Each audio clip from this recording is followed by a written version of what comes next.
Sticking with Kent today, you will of course be no surprised, of course, the reason why. You may have seen our past two videos where we've talked about, of course, the initial video leak of Linda Carmen going off on her, fellow party members. Accept my way or the highway because that's leadership. And then, of course, following up on that leak of all those people who released this video are traitors and cowards, and I am going to go on a witch hunt to try and find out who released this video. I have a very sneaking suspicion. By the end of this week, he may not be leader of Kent County Council. I have a very sneaking suspicion that might be the case. However,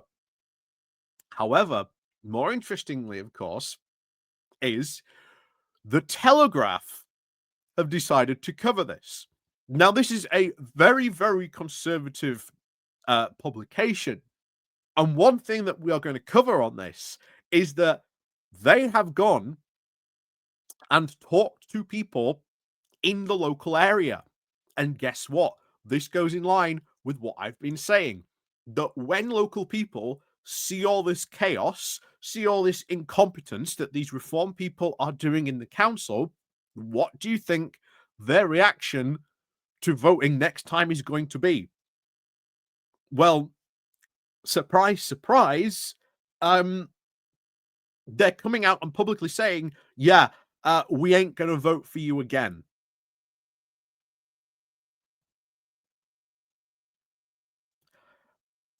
I have to wonder whether at the next election we are going to see donut effects happen. That around these reform councils that are already there, a lot of people are going to turn and go, no, thank you, and not vote for reform. They're going to vote for a different party. I very much have to wonder, will this be in effect? Very, very much so. We'll find out in May, of course, but this is having an effect. The worst thing to happen to Nigel Farage's party is they got into power, because once you're in power, you can't blame anyone else. It's all on you. And in Kent, which they are now considering to be their big flagship council, because again, it was a former conservative, very held area, they took it over. Of course, not what's Nigel Farage's main goal, to replace the Conservative Party. If you cannot govern functionally in what was like a former conservative stronghold, that sort of aim that Farage has to replace the Conservative Party goes up in flames. That's why you've got the Telegraph today. This is why we're covering this piece, because they go talk to local people about what's going on in Kent, and they are very clearly saying, I regret voting for them, and I'm never going to vote for the party again. So before we get on into this, please do, of course, remember to click on the like, share, and subscribe button down below. There is, of course, the bell as well, so ring the bell as well. You get notifications of when we go live or when we drop a new video. There are links down below as well, the Patreon page, the Buy Me Coffee link, the YouTube thank you button, and, of course, the YouTube membership button as well. There is the QR code up here as well, which will take you straight to the Patreon page as well. So thank you very much to all those people who do help and support the channel that way. And, oh boy, let's dig into this. So, first things first, Reform's first crack at power is now already in crisis. So the first part talks about what's going on, their win, the Doge stuff, the fact that it's broken apart, and of course, more increasingly that they're going to have to, of course, raise council tax. What's Carmen's response to this? Oh, well, we've just had to get on from the previous Conservative administration. This is all their fault. Meanwhile, this excuse doesn't really run, because these reform people at the last local election were running on the fact these administrations are terrible, they're wasteful, they're incompetent, they're absolutely awful. We can do just so much an infinitely better job. And they come in and they find out that reality strikes them right in the face that these councils aren't, the easiest thing in the world to run as they've been claiming. So they're blaming it on the previous Conservative administration. Many of these previous Conservative administrations have actually run these councils. Again, you can disagree with the policies, but they've run them a heck of a lot more effectively than some of these reform councils. You are not seeing this type of rank incompetence that is being put on display by these reform councillors. So trying to blame these previous Conservative administrations doesn't cut it. And people have seen through that. People have seen through that very clearly, as we will see now. So this is where it gets on, talking to the people in these seats where they've won. And as you see here, I'll never vote for them again. So, walking the streets of Maidstone, which forms, of course, part of Carmen's constituency, the row has gone down like a lead balloon. This, of course, goes over the leaked video, the row over having to increase council tax, etc. So, Peter James, 60, now a retired tech support worker from Lindemann, voted reform, but now says he regrets his decision and will never vote for them again. He said, they are all the same as the other parties. They promise the world, but never deliver. I'm a low-tax, small government man. The last time someone kept their promises in this country was Margaret Thatcher. A low-tax, small government. I guarantee you, if you question this man, he's not that. But there you go. Anyway, Charlie Modsman of 46, another reform voter and taxi driver from Maidstone, says, I feel let down by it. We pay too much tax for what we get back. Luke May and Claire Mayo, 35 and 41, said, we are not surprised. They are not going to lower it. They are politicians at the end of the day, and we are never going to help people like us. Bear in mind, these are people in this constituency.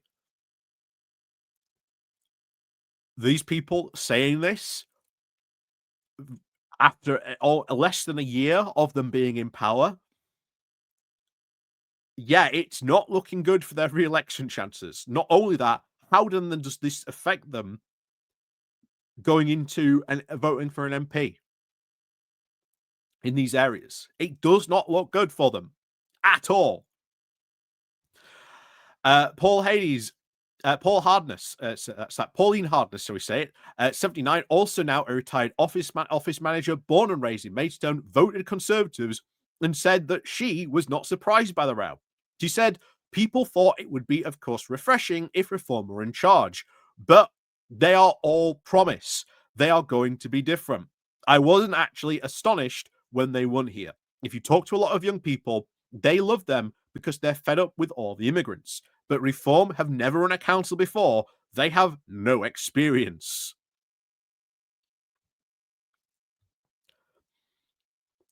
Councils can do nothing about immigration. It's as simple as that. But Reform told people that, oh, vote for us this, and yeah, we can deal with this. So, Reform's, of course, Doge project was also projected to cut waste, but has now also run up into legal issues also in Kent. In July, senior lawyers blocked external figures like Zia Yusuf from accessing the council's internal data over GDPR concerns, which I always said was going to be the main problem. How can you access this data when it is, again, so sensitive? How are you going to protect this data? That would, of course, been the ideal scenario, Cameron admits, discussing the very early attempts by Yusuf to come and help run Kent's Doge program, but it couldn't happen. Instead, Kent has now opted for their own local version of the program, naming it the Department for Local Government Efficiency, or DOGGLE. Christopher Hepps, the councillor also involved in the program, described DOGGLE in July as a movement, a force, an energy. What? And Brian Collins, the deputy reform leader, also announced the repayment of the council loan with Barclays by pulling out a very large cardboard check tied with a red bow. Collins also told the chamber it will make him feel like a very petulant child just before Christmas. But here's the thing. If you look into this, repayments of like loans and debt has been going down. And that was under the previous administration. They're the now ones setting the budget for next year. What's going to happen, do you think? Who knows? But it's going to be some very interesting times when the budget comes through for a lot of these councils. So remember, that's going to start in December. That's when the fun begins on all this. But opposition councillors also claim that Reform administration's publicity stunts have now actually amounted to very few real achievements. Tory councillor Sarah Hudson said that watching Reform in power felt like reading the Emperor's new clothes. They've campaigned on the basis that they were going to reduce everyone's council tax. They were going to go in and find all these wasteful amounts of money now being spent.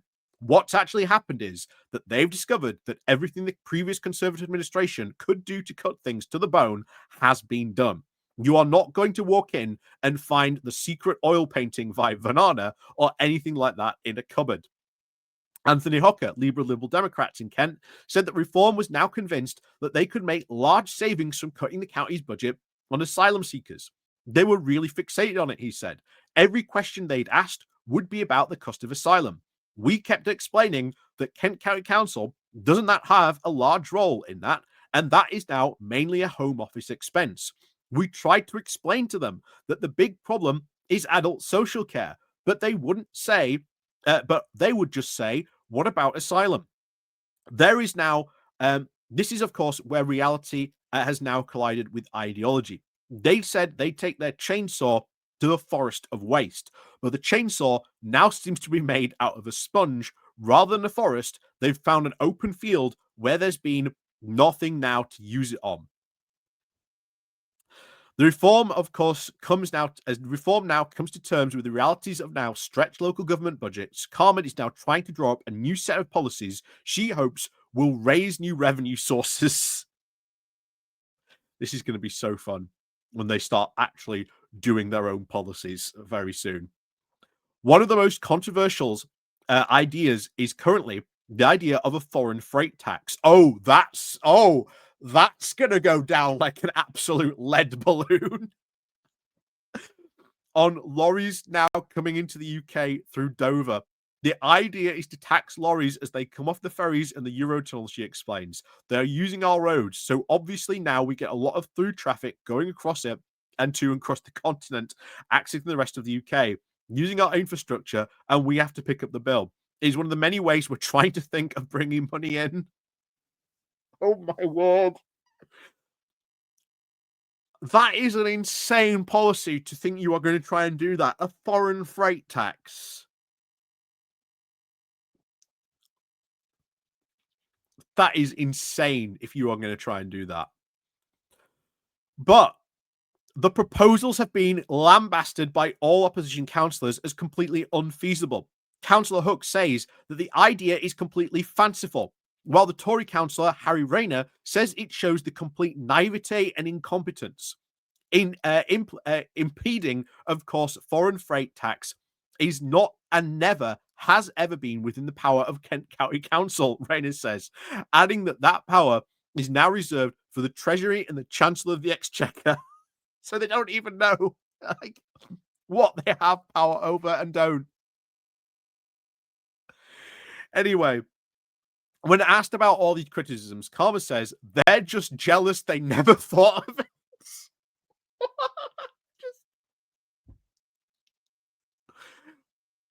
It's not a policy, it's a fantasy. You cannot implement it. You know what I keep on saying? They just completely display their incompetence every single time. This is it. This is it every single time. It's just pure, absolute incompetence. Anyway, despite, of course, all these challenges facing Reform's First Council, Carmen is, of course, very confident that her project will succeed. She said it's going to just be a bump in the road. That's all it is. When you get close to the target, you get a lot of flack. That is what's happening now over this council tax route, she says. People are suddenly thinking, we can get them, but they can't because now we're moving in the right direction. We're absolutely confident. But you were saying you won't have to raise council tax because you'll slice away all this waste and fraud and abuse. You'll get rid of all this useless DI stuff. Anyway, he continues. The things now we're doing in this council, they've never been done before. Yeah, I wonder why. He continues saying, there is not an ounce of chaos in this office. I can tell you that. If we've covered anything from the past, beginning covering all this chaos, is absolutely there is nothing but chaos on this. But it finishes off. If Kent, of course, is a window into what reform could look like in power, it would seem that some voters aren't all that impressed with what they're seeing.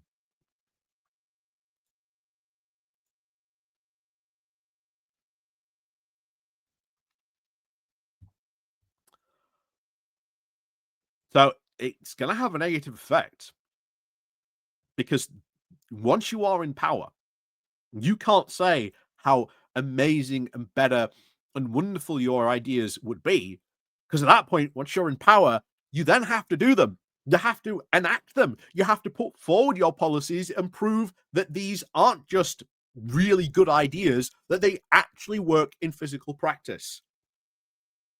Policy matters in politics. It really, really does, even at a local level. And did Reform have any policies going into these local elections last May? Absolutely not. And guess what? They're not going to have any policies going into next May's local election either. Will they win some seats? Oh, absolutely. I have no doubt. I highly suspect they will probably win a couple more councils. I highly suspect my own council, unfortunately, is going to go to Reform. But I'll tell you what, it's only going to be what we've seen here. But as always, thank you so much for watching. Please, of course, if you are from Kent, do let me know what you think about all this and this chaos. And I would generally like to know, any Reform people out there, given the fact what I've been doing on this channel since May, showing you all the incompetence, all this stuff going on from these Reform councils, why are you still so confident that these people are going to bring any change whatsoever?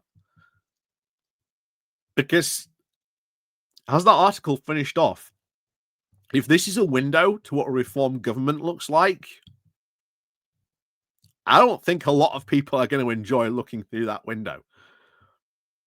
So as always, let me know what you think down below. And of course, we'll see you all next time.